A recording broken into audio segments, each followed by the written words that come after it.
Folks, let me admit something to you that I know is going to come as a shock. I am oriented towards buying the next deal. For 20 years, I tell you to look at your buy box, look at every day, but it's tough out there. High prices, high interest rates, no inventory. It's kind of a big collection you add on top of that tight lending. I get it. So what I might want to suggest for some operators, now this obviously applies to folks that have at least one unit, maybe this is a time where you could evaluate what you're doing already. Are there opportunities in your rental to lower expenses? Is there an opportunity to increase revenue, right? Maybe there's a way that you can goose cash flow or, do something of that nature. And I thought I should have this conversation with the one and only CEO of Himlane, because she has lots of mom and pop landlords on the platform. How you doing, Dana? I'm great. Thanks for having me again. So first, welcome back to North America. Yeah, you do a yearly journey out to Africa, which I'm sure is amazing and beautiful and all kinds of fun. But we're glad to have you back on U.S. soil. I'm glad to be back. It was quite the journey back, but it's good to be back here. Yeah. So let's talk about this. I know. Remind us of how many either different clients or units under management. You told me the number before. I have forgotten, but there's a lot there, and there's also a lot of opportunity to maybe evaluate what people have and find more cash flow, perhaps. Yeah, so we have 23,000 rental properties, and with 23,000 rental properties, you can do a lot of benchmarking, right? Sure. So, there's two different ways to look at that from a cash flow perspective of your existing investments and what you can do there, especially if you haven't found that next property. So the first one to start with is obviously the top, and Michael, we can go back and forth on this, but at the top, starting with your revenue.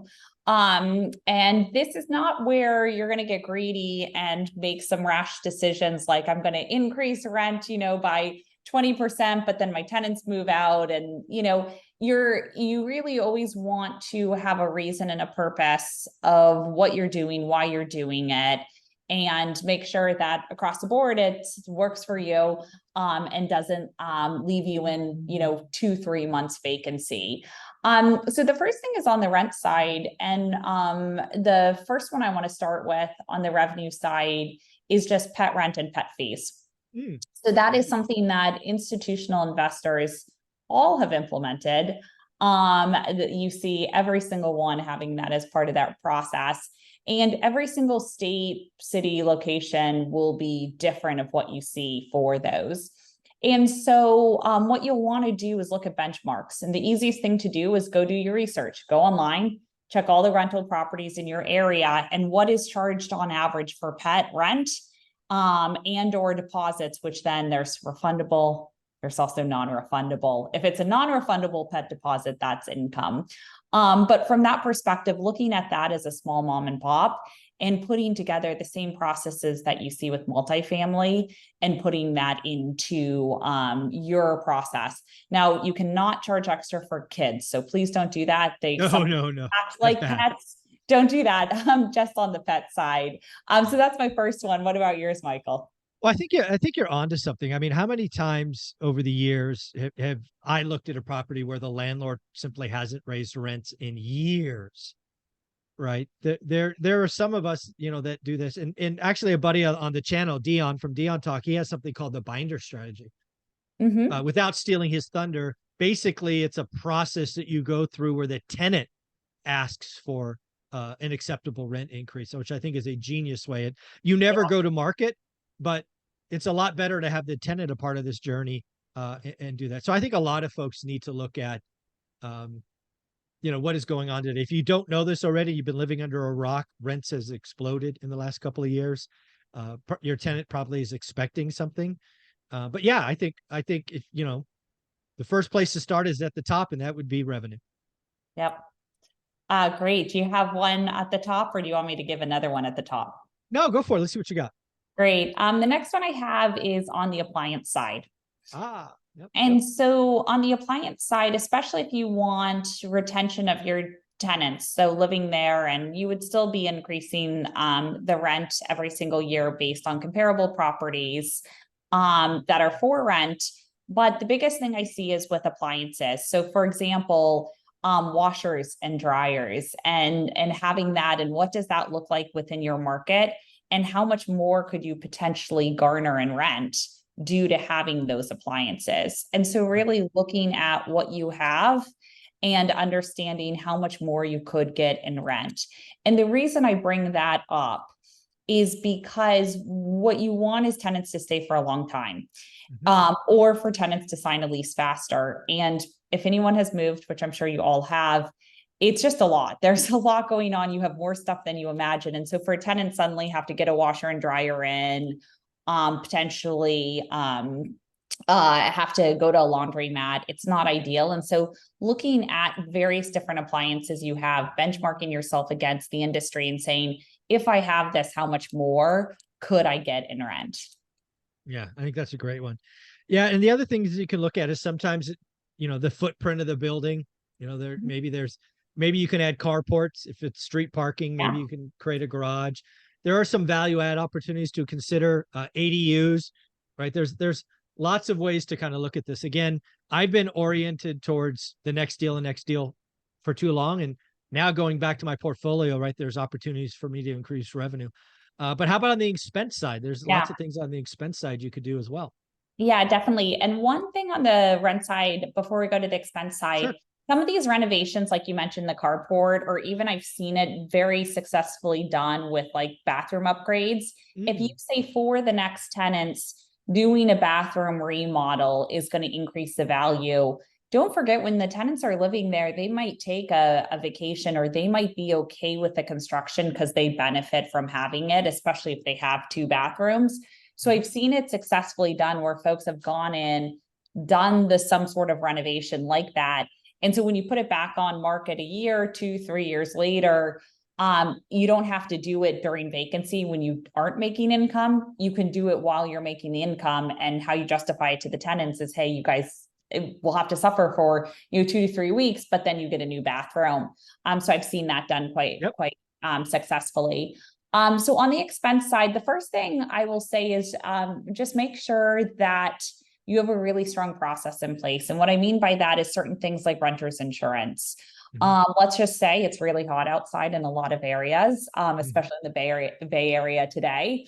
And an HVAC goes out or something like that. Renter's insurance will actually cover for hotel rooms. So you yourself don't have to do it.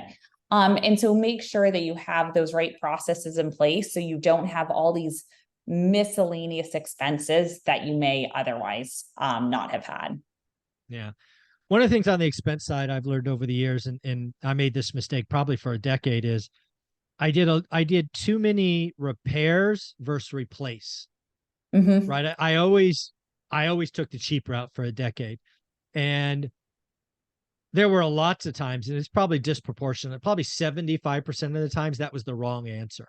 Yeah. Right. I should have just bit the bullet, replaced it, because once the repairs start on something, it's going to go. Now, obviously there are exceptions to that, but now I look at things a lot more diligently, and there's certainly a lot more replacing going on than repairs. So I may take a bullet 1 month, but instead of having 3 or 4 painful, and then the total is a bit much higher. I've certainly learned that lesson. And a good point with that is you can actually put together, like this weekend on Saturday or Sunday, a list of all the appliances you have when you purchase them, and what the make and model is, and what the expected lifespan of them is. They even have those online, what they expect. And so let's just say it has a 14-year lifespan and you're on year 13 and a repair comes in. If you send out an appliance repairman, don't forget, all of them have a service call rate. Like, it's almost rare, nearly impossible, that you wouldn't have $189 service call rate. And so from that perspective, what you want to do is say, I'm not even going to get a repairman out there.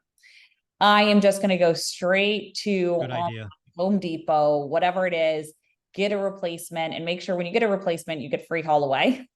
And they will haul away the old one. And so I couldn't agree more on that, where a lot of times if we have a service professional going out, and their answer is always going to be, hey, just replace it. And a lot of appliance repairmen don't install new appliances, or they don't have them in stock. So Right. you're going to want to go ahead and do that research on online. And one other thing to think about, especially with it's Labor Day coming up, right? Mhm. Memorial Day and Labor Day have the best sales There you go. for appliances. And so that you'll have Memorial Day sales and things like that. So just some things to keep in mind. I love that. Yeah, I love that. I mean, the other things there are expenses that you can just evaluate. Is anything trending higher? I remember one time it was a 2-unit house where we got the water bill in this case, and we started noticing that the water bill was going up every month, and it hadn't changed. And what obviously the answer was there was a leak going on that we ended up having to get repaired. But Yeah. you can evaluate what's going on in your business, your units a little more closely. um, and for a decade I was always looking at the next deal. So there's plenty of opportunity to improve what you currently have, I think. Yeah, yeah, most definitely. What you can do is just do it like you have your cash flow, you have your P&L.